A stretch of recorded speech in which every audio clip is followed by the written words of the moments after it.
Nous allons maintenant parler du jet lag. Ça vient de l'anglais jet qui veut dire avion et lag qui veut dire décalage. Et on comprend plutôt facilement que ce sont les troubles qui suivent un vol ayant traversé plus de 3 fuseaux horaires. Commençons par expliquer le principe des fuseaux horaires. Donc, comme on le sait tous, la Terre tourne autour de son axe, ce qui crée l'alternance des jours et des nuits. Une journée va donc durer 24 heures, ce qui correspond à un tour entier de la Terre. Mais cette rotation de la Terre a posé un problème quand en 1876, on a voulu créer un système horaire de référence pour tous les humains répartis sur le globe. Car si on décrète qu'il est midi quand le soleil atteint son plus haut point dans le ciel, alors il sera midi quelques secondes plus tard pour ceux qui sont plus à l'ouest et quelques secondes plus tôt pour ceux qui sont plutôt à l'est. Il n'y a donc que les gens répartis du nord au sud sur le même méridien qui auront exactement la même heure. Bref, pas très pratique pour un système qui voulait unifier le temps. Pour régler ce problème que les fuseaux horaires ont été créés. Il s'agit d'une convention qui pose que entre deux méridiens séparés par 15 degrés, parce que les 360 degrés de la Terre divisés par 24 heures, ça fait 15, auront la même heure. L'heure civile du fuseau correspondra donc à l'heure du soleil pour le méridien central de ce fuseau. Les fuseaux horaires permettent de calculer l'heure locale sur des voyages rapides et à longue distance, comme ceux que permettent maintenant les avions de ligne. Prenons un exemple. On sait qu'un avion qui part de Paris à 10 heures mettra 7 heures pour arriver à un aéroport à New York. Mais cet avion va traverser 6 fuseaux horaires. Il va donc arriver à New York à 11 heures, heure locale de New York. Soit 1 heure seulement plus tard pour les passagers, alors que le vol aura bien duré 7 heures. On peut également remarquer que le décalage horaire ne se fera sentir que lors des vols qui vont vers l'est ou vers l'ouest. Parce qu'un vol qui va du nord au sud ou du sud au nord va rester sur le même méridien. Donc, pas de décalage d'heure par rapport à l'heure solaire. Et qui dit pas de décalage dit pas de trouble, donc pas de problème de jet lag. On dit également que les vols qui vont vers l'ouest posent moins de problèmes pour notre organisme que ceux qui vont vers l'est. Il y a plusieurs raisons possibles à cela. La première serait que notre horloge biologique humaine aurait naturellement un cycle légèrement plus long que 24 heures.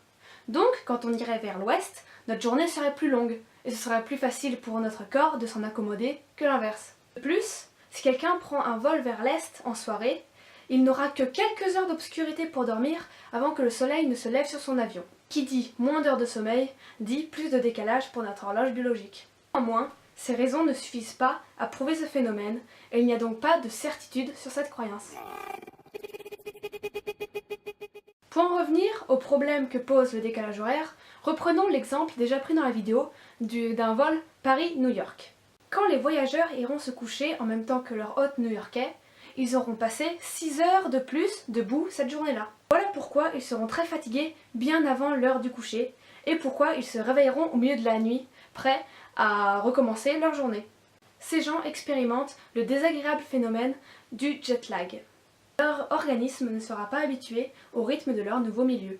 Ce phénomène survient parce que notre corps a évolué pendant des centaines de milliers d'années sur le rythme naturel de journée de 24 heures. L'évolution n'avait cependant pas prévu l'avènement en un siècle à peine de toute l'aéronautique et des vols intercontinentaux. Car dans la nature, la durée des jours peut un petit peu évoluer, par exemple avec les saisons.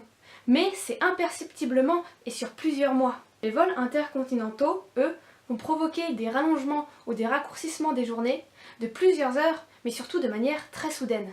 En résultent les nombreux symptômes du jet lag qui correspondent à ce que fait notre corps pour se resynchroniser avec le nouveau milieu. Pour reprendre le même exemple, un voyageur arrivant à New York en provenance de Paris aura encore ses rythmes circadiens endogènes de Paris, alors qu'il reçoit les informations lumineuses de New York, soit reculé de 6 heures. Il en résulte une inadéquation entre son besoin de sommeil et l'heure civile de l'endroit où il se trouve.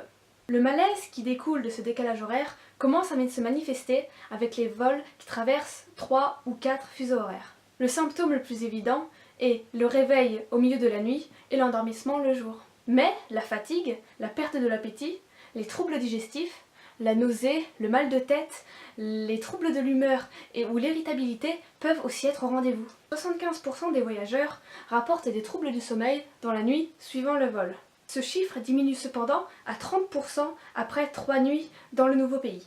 On estime qu'il faut environ une journée de récupération par fuseau horaire traversé.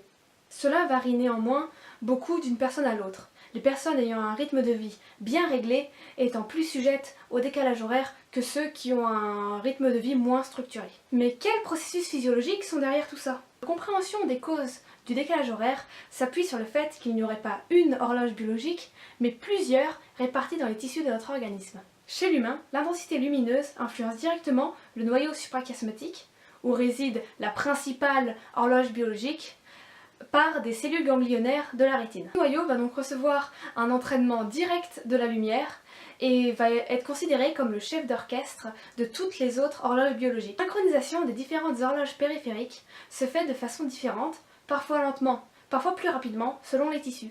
Une des hypothèses pour expliquer les effets du décalage horaire serait le déphasage entre nos différentes horloges. L'horloge centrale du noyau suprachiasmatique est influencée directement par la lumière et va donc très vite se resynchroniser après un changement abrupt du cycle lumineux. Mais les horloges périphériques sont elles beaucoup plus lentes à s'ajuster. Le noyau suprachiasmatique doit donc émettre des signaux pour que ces autres horloges se resynchronisent à son heure. Ce délai nécessaire pour que ces signaux atteignent leur cible pourrait contribuer à la désynchronisation de l'ensemble. À un moment, on peut donc observer ce découplage entre les horloges périphériques et l'horloge centrale lors d'un changement abrupt dans un facteur entraînant comme la lumière. Mais ce n'est pas tout. Car, comme d'autres structures cérébrales, le noyau suprachiasmatique pourrait être divisé en plusieurs régions. Et on a pu observer que l'entraînement lumineux se faisait beaucoup plus rapidement pour le noyau ventral que pour le dorsal. C'est-à-dire que par un changement brusque de luminosité, ce sera le noyau ventral qui sera resynchronisé beaucoup plus rapidement. Il y aurait donc même un décalage au sein même de l'horloge centrale.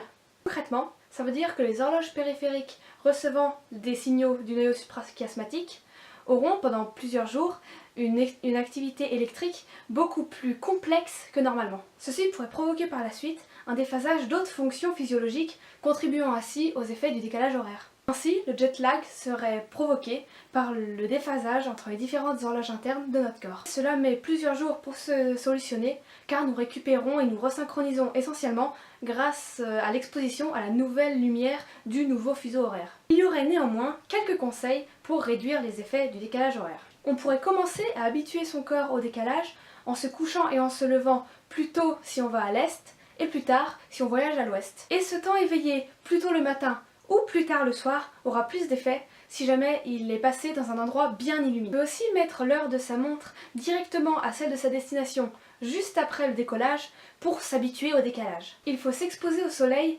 juste après l'arrivée dans le nouveau pays pour accélérer la resynchronisation de son noyau suprachiasmatique et donc des autres horloges également. Il faut bien entendu tâcher de garder une alimentation saine et d'être actif physiquement dès qu'on est arrivé dans le pays et les jours qui suivent. Et plus que tout, il faut commencer le voyage bien reposé.